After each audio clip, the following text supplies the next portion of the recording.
ప్రతి కుటుంబానికి అర్హత కలిగిన వాళ్లకు అన్ని సంక్షేమ పథకాలను అందుబాటులోకి తీసుకురావాలని ఒక్క క్లిక్తో సమాచారం అంతా సంక్షిప్తంగా ఉండి ప్రభుత్వ శాఖలలో ఉండే అధికారులకు అందుబాటులో ఉండాలని ఇవాళ ఈ విధానాన్ని ప్రవేశపెట్టినాం. ఈరోజు ఈ family digital card one nation one ration ఏదైతే ఉన్నదో ఆ విధానంలో భాగంగా one state one card Telangana రాష్ట్రంలో ప్రతి కుటుంబానికి ఒక గుర్తింపు కార్డుని ఇవ్వాలి. ఆ గుర్తింపు కార్డులో వాళ్ళకు అందుబాటులోకి తీసుకొచ్చిన సంక్షేమ పథకాలన్నిటిని కూడా డిజిటలైజ్ చేసి కంప్యూటర్లో పొందుపరిచి ఏ శాఖ కావాలన్నా వాటిని చూడడానికి అర్హులైన వాళ్ళందరికీ సంక్షేమ పథకాన్ని అమలు చేయాలని ఈ విధానాన్ని తీసుకొచ్చినాము.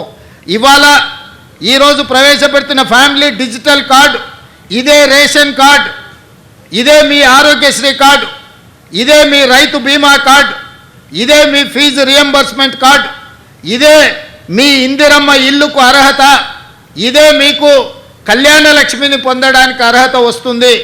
ప్రతి సంక్షేమ పథకం 200 యూనిట్లు ఉచిత కరెంటు కావచ్చు, ఆర్టీసీ బస్సు ఉచిత ప్రయాణం కావచ్చు, ఈ రకంగా రాష్ట్ర ప్రభుత్వం అమలు చేస్తున్న ప్రతి సంక్షేమ పథకాలను ఇందులోకి తీసుకొచ్చి అన్ని రకాలుగా మీ కుటుంబాలకు ఈ కార్డు ఒక రక్షణ కవచం కల్పించడానికే ఈ ఫ్యామిలీ డిజిటల్ కార్డుని రాష్ట్ర ప్రభుత్వం తీసుకొచ్చింది.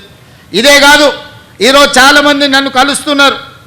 అయ్యా మా పిల్లగాడికి పెళ్ళి అయింది, మా ఇంటికి కోడలు వచ్చింది, మా పిల్లగాడికి కూడా సపరేట్ రేషన్ కార్డు కావాలి, ఎందుకంటే వాడి కుటుంబం సపరేట్ అయిపోయింది. గతంలో పెళ్ళి కానప్పుడు తల్లిదండ్రులుగా మా దగ్గర ఉన్నాడు, ఇప్పుడు మా అబ్బాయికి పెళ్ళయింది, అతనికి కూడా ఒక రేషన్ కార్డు కావాలంటారు. మరి ఏ విధంగా దీన్ని వాళ్ళకి ఇవ్వాలి, ఇచ్చిన సంగతి వాళ్ళకి ఎట్లా తెలవాలి? అదేవిధంగా కొన్ని కుటుంబాలలో వయసు మీద పడిన వాళ్ళు చనిపోతే వాళ్ళ వివరాలు తొలగించడానికి ఒక సమస్య అవుతున్నది. అదేవిధంగా సక్సెషన్ సర్టిఫికెట్ కుటుంబంలో పెద్ద చచ్చిపోయినప్పుడు చనిపోయిన సర్టిఫికెట్ తీసుకెళ్ళి రెవెన్యూ డిపార్ట్మెంట్కి వెళ్ళి ఆస్తులు విరాసత్ చేసుకోవాలంటే వాళ్ళ పిల్లలకు బదిలీ చేయాలంటే కూడా అదొక పెద్ద ప్రక్రియగా మారి ఈరోజు పేదలకు ఒక ఇబ్బందికరంగా తయారై ప్రభుత్వ ఆఫీసులో చుట్టూ తిరగాల్సిన పరిస్థితి వచ్చింది. అందుకే ఈరోజు వీటన్నిటిని దృష్టిలో పెట్టుకొని మీ ఇంటికి కొత్త కోడలు వచ్చినా లేదా మీ అమ్మాయి పెళ్ళై అత్తగారింటికి వెళ్ళినా, మీ అమ్మాయి ఒక ఇంటి కోడలైనప్పుడు ఇంకొక ఇంటి అమ్మాయి మీ ఇంటి కోడలైనప్పుడు ఈ వివరాలన్నిటిని కూడా కంప్యూటరైజ్ చేస్తే మీరు సింపుల్గా ఆఫీస్కి వెళ్తే ఆ వివరాలు పొందుపరిస్తే ఆటోమేటిక్గా మీకు రేషన్ కార్డులో వాళ్ళ వివరాలన్నీ కూడా పొందుపరచడం జరుగుతుంది.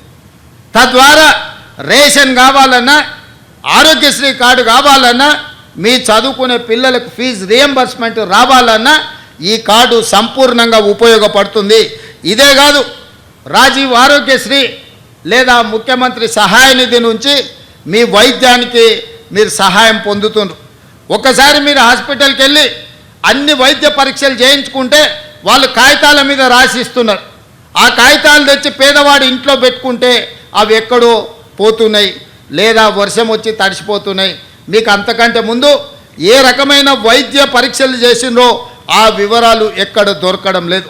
దాంతో మళ్ళీ మీరు హాస్పిటల్కి వెళ్ళినప్పుడు మళ్ళీ మొదటి నుంచి మీకు వైద్య పరీక్షలో మీ హెల్త్ డిజిటల్లో మీకు సంబంధించిన వివరాలన్నిటిని కూడా అందులో పొందుపరిస్తే మీరు డాక్టర్ దగ్గరికి వెళ్ళినప్పుడు ఈ కార్డు ఇస్తే మీ గతంలో ఏ వైద్యం అందింది, ఏ మాత్రలు మీరు వాడినరు, ఏ సర్జరీ మీకు జరిగింది, రేపు భవిష్యత్తులో మీకు ఏ రకమైన వైద్యాన్ని అందించాలనేది కూడా ఆ డాక్టర్లకు సులభంగా అర్థమవుతుంది. అందుకే ఈరోజు ఇదే కాదు, చాలామంది గ్రామాలలో రేషన్ కార్డు తీసుకుంటున్నారు, కానీ పని కోసము ఉపాధి కోసం పట్టణాలకు వస్తున్నారు. రేషన్ కార్డు ఏమో ఊర్లు ఉంటుంది, రేషన్ ఊర్లో తీసుకోవాల్సి వస్తుంది. మీరేమో పట్టణాలలో నివాసం ఉంటురు, దాంతో ప్రభుత్వం ఇచ్చే రేషన్ కూడా మీకు సరైన విధంగా అందుబాటులోకి వస్తలేదు.